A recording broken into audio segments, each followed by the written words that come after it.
अस्सलाम वालेकुम, नमस्कार, सत श्री अकाल एंड गुड इवनिंग। मैं हूं अर्ज़ू काज़मी और आप हमेशा की तरह से देख रहे हैं भेजा फ्राई। जी हाँ, भेजा फ्राई के साथ हम हाज़िर हैं और हम चलते हैं न्यूज़ की तरफ। लेकिन उससे पहले आप सबसे रिक्वेस्ट है कि जिसने भी चैनल को सब्सक्राइब नहीं किया है, प्लीज़ चैनल को सब्सक्राइब करना ना भूलिएगा। हम बढ़ते हैं जी आज की न्यूज़ की तरफ। सबसे पहली न्यूज़, इमरान खान साहब को फिर सुबह से अदालत में बुलाया जा रहा था। डिफरेंट केसेज़ जो हैं वो खान साहब के ऊपर चल रहे हैं और बार-बार अदालत की तरफ से कहा जाता है कि जी आ जाइए, प्लीज़ आ जाइए, प्लीज़ आ जाइए, लेकिन खान साहब कहते हैं जी मैं नहीं आ रहा, एक तो मेरी टाँग ठीक नहीं है, दूसरा मैं बुज़ुर्ग हो गया हूँ वगैरह-वगैरह करके बात करके खान साहब नहीं आए, तो फिर आज भी वो नहीं हाज़िर हुए अदालत में। बहरहाल अब देखते हैं कि वो कब हाज़िर होते हैं, लेकिन साथ-साथ इमरान खान का कहना ये है कि जी वो सब लोगों से बात करने को तैयार हैं, चाहे वो एस्टेब्लिशमेंट के लोग हों या नए आर्मी चीफ। इमरान खान का कहना है कि जी नए आर्मी चीफ के आने से कोई नई तब्दीली नहीं आई है, कोई चेंज नहीं आया है, बल्कि सिचुएशन पहले से ज़्यादा टेंस हो गई है और सख्तियाँ बढ़ गई हैं। ये कहना है इमरान खान साहब का। अब इसके ऊपर जो है हमारे नए आर्मी चीफ क्या कहते हैं, वो तो जब वो कहेंगे तब हम सुनेंगे और अभी तक उन्होंने एक सिंगल भाषण भी नहीं दिया है, जिससे पता चले कि बात कैसे करते हैं या आवाज़ कैसी है। लेकिन इमरान खान साहब का कहना है कि जी सख्तियाँ मज़ीद बढ़ गई हैं पीटीआई के ऊपर। कल हमने देखा कि जी वुमेन्स डे था और वुमेन्स डे के मौके पे दिन के 2 बजे से लेके शाम के 6 बजे तक, यानी कि 2 पीएम से लेके 6 पीएम तक के लिए लोगों को कहा गया था कि वो अपनी रैलीज़ निकाल सकती हैं, ख़वातीन बाहर आ सकती हैं, जो भी अपना कहना चाह रही हैं, जो प्रोटेस्ट रिकॉर्ड करवाना चाह रही हैं, उसकी परमिशन थी। लेकिन हुआ ये कि साथ-साथ इमरान खान साहब के लोग भी जो हैं, वो ज़मान पार्क पहुँचना शुरू हो गए और एक हंगामा मच गया, जिसकी वजह से गवर्नमेंट ने एकदम से अनाउंस कर दिया कि जी कहीं पर भी क्राउड जमा नहीं हो सकता। और उसके बाद जिस तरह की लैंग्वेज चली और जिस तरह के लड़ाई झगड़े देखने में आए, वो भी सभी ने देखे, जिसका कि बड़ा अफसोस होना चाहिए, लेकिन हमारी पॉलिटिकल पार्टीज को अफसोस नहीं होता, ना तो पीटीआई को और ना ही गवर्नमेंट में जो लोग बैठे हैं उनको। साथ हम आपको ये भी बताएंगे जी, मरियम नवाज का कहना है कि इमरान खान मुझे नानी कहने वाला नवाज शरीफ की उम्र का है। अच्छे फैसले किए होते तो आज वो खुद भी नाना दादा होते।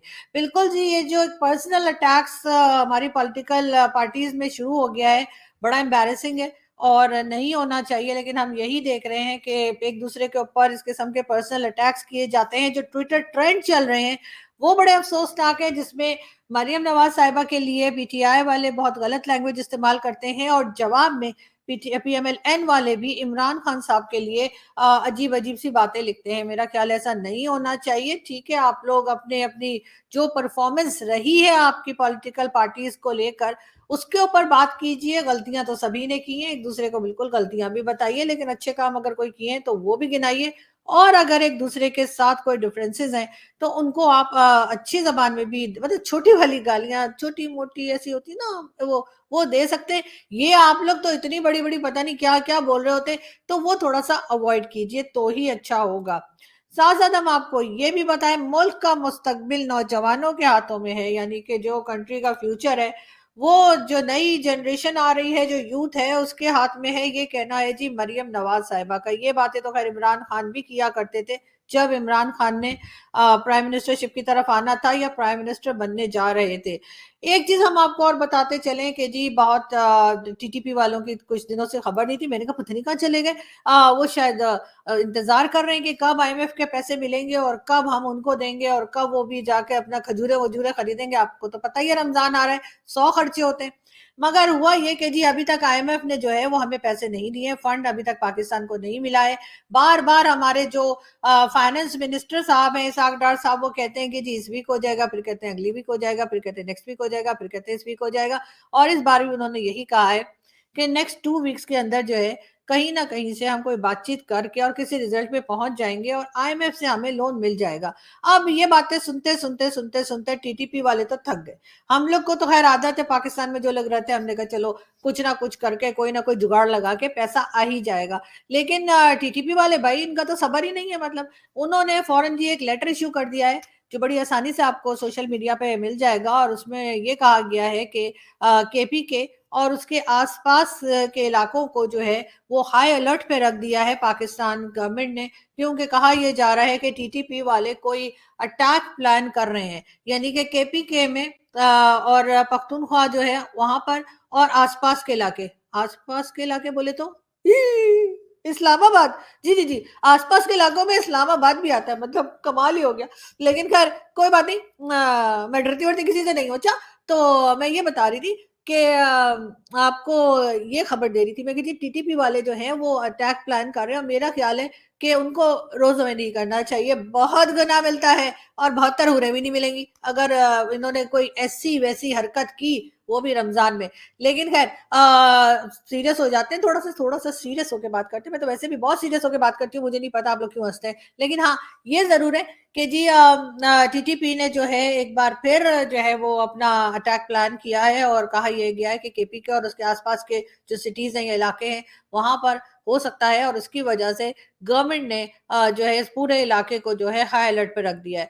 मतलब हाई अलर्ट पे रख देने का क्या मतलब होता है? हर थोड़े दिन के बाद हम यही सुनते हैं जी गवर्नमेंट ने हाई अलर्ट कर दिया। हाई अलर्ट का मतलब ये होता है कि जी मोटरसाइकिल पे दो लोग नहीं बैठ सकेंगे, एक ही को जाना पड़ेगा, और इसी किस्म की चीजें होती हैं। अदरवाइज तो हमने जब भी देखा है तो हाई अलर्ट के बाद कुछ खास फर्क पड़ा नहीं है, लेकिन हम दुआ यही करते हैं कि सब खैरियत रहे और सब लोगों की जान महफूज रहे, इसलिए कि ये टीटीपी वाले ना, इनका कोई भरोसा नहीं है। ये मतलब कुछ भी करते हैं और कुछ भी बोलते हैं और कुछ भी हरकत हो सकती है इनकी तरफ से, और अब तो उन्होंने प्लान भी शुरू कर दिया है। लेकिन ये बताया किसने? जाहिर है हमारे ही लोग हैं, तो हमारी में से किसी को बता दिया होगा कि हम तो ये प्लान कर रहे हैं। उनके पेट में कोई बात रहती नहीं ना बाद लोगों के, तो उसके बाद होगा ये कि अब ये पकड़े जाएंगे और उसके बाद इनको पड़ेंगे छितर, और होना भी यही चाहिए। वैसे तो कहा यह जाता है कि जी 10-12 ये शायद 15,000 लोग हैं जो टीटीपी के लोग हैं। समझ नहीं आती कि इतनी बड़ी नंबर वन फौज जो हमारी है ना, मतलब नंबर वन कहलाती है, और लाखों की फौज है हमारी, और हर एक को कहते हैं कि जी हम इसकी इंट सेंट बजा देंगे, उसकी इंट सेंट बजा देंगे, और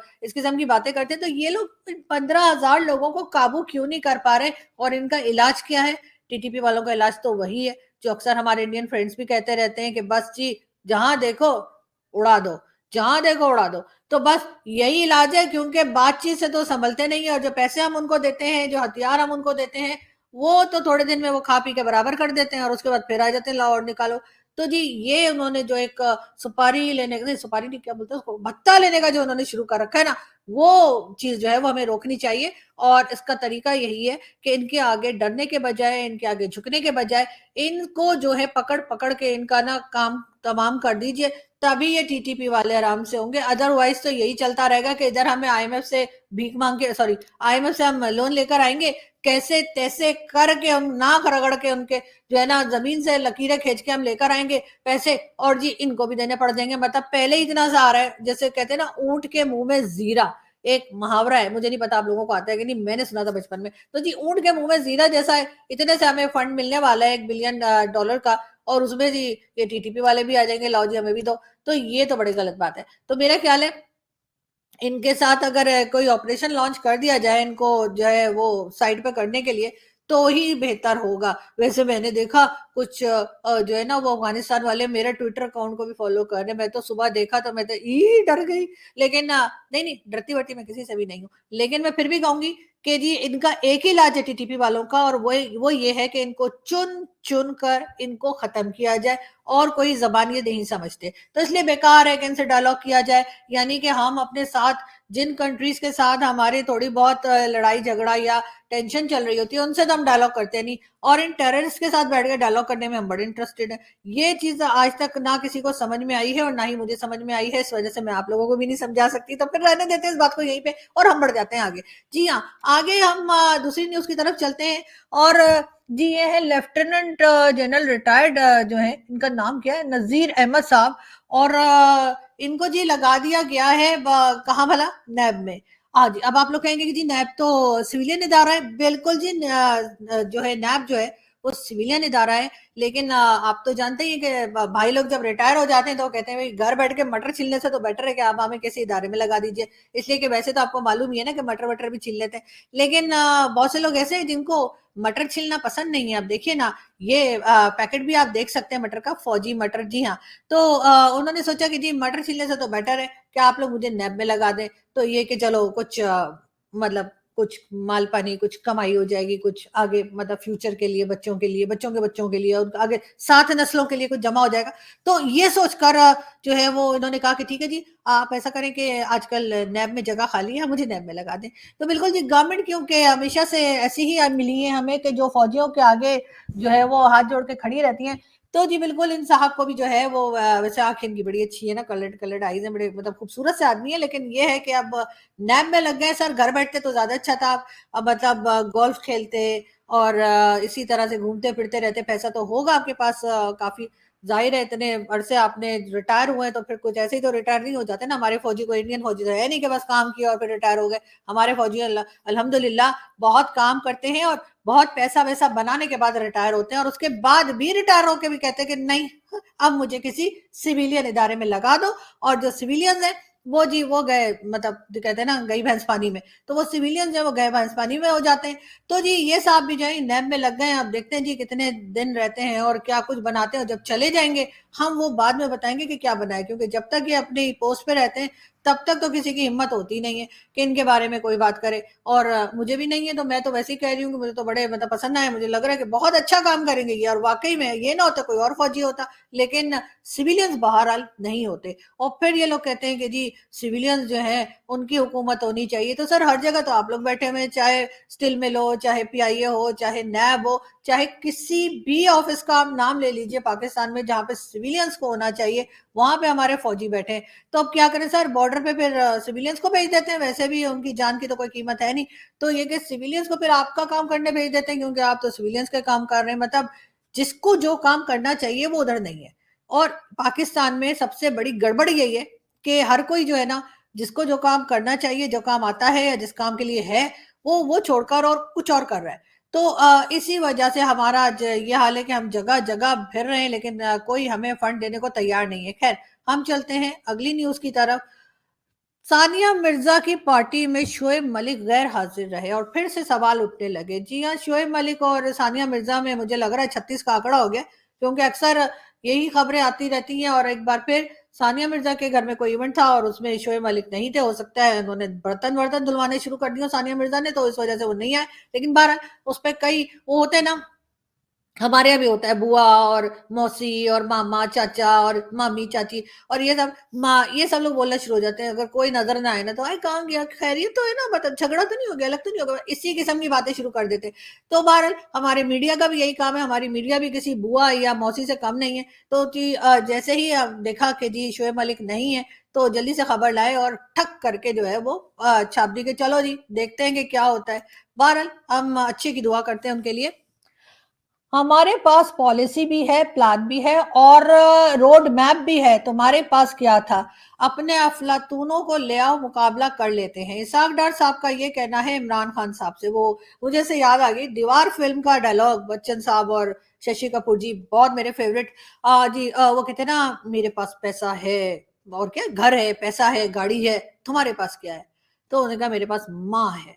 तो यहाँ तो ख़ैर मेरा ख़्याल नहीं कि इमरान खान ये भी नहीं कह पाए होंगे, लेकिन ये कि उन्होंने कहा कि जी हमारे पास रोड मैप भी है, प्लान भी है। और साथ-साथ उन्होंने कहा कि जी इसहाक डार साहब ने कि हमारे पास पॉलिसी भी है, तुम्हारे पास क्या है? तो खान साहब अभी सोच रहे होंगे कि क्या कहूँ, लेकिन फिर भी खान साहब कोई सोच समझ के जवाब दिएगा, कोई मतलब हमेशा की तरह है ही ना, हवा में उड़ा दिएगा जो आप हमेशा करते हैं। मगर ख़ैर पॉलिसी तो इसहाक डार साहब की भी नज़र नहीं आ रही, प्लान भी दिखाई नहीं दे रहा, और रोड मैप तो बिल्कुल ही दिखाई नहीं दे रहा। और हाँ जी, रोड मैप यही है कि किसी तरीके से उस रोड मैप से होते हुए हम आईएमएफ तक पहुंच जाएं। अब पहुंच तो जाते हैं, लेकिन आईएमएफ वाले दरवाजा ही नहीं खोल रहे, हम तो बार बार नॉक कर रहे हैं, ठक ठक ठक ठक। वो कहते नेक्स्ट वीक आना, अभी अभी नहीं, जाओ जाओ जाओ।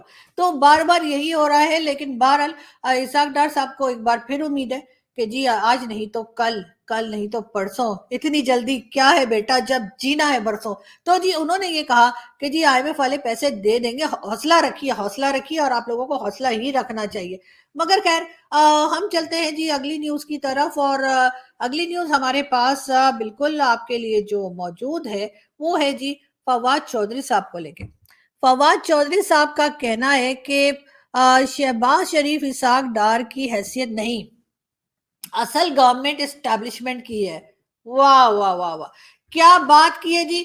फवाद चौधरी साहब, आपने, और ये बात तो जी बच्चे बच्चे को मालूम है, हर बच्चा, छोटे से छोटा बच्चा जो पाकिस्तान में मौजूद है उसको मालूम है कि हमारी एस्टेब्लिशमेंट ही गवर्नमेंट चलाती है, एस्टेब्लिशमेंट ही गवर्नमेंट लाती है और एस्टेब्लिशमेंट ही गवर्नमेंट गिरा देती है। तो अब आपने ये कौन सा बताया है, कौन सी नई इंकशाफ किया है, कौन सी नई बात बताइए। बिल्कुल ऐसा ही है। नवाज शरीफ साहब की गवर्नमेंट को भी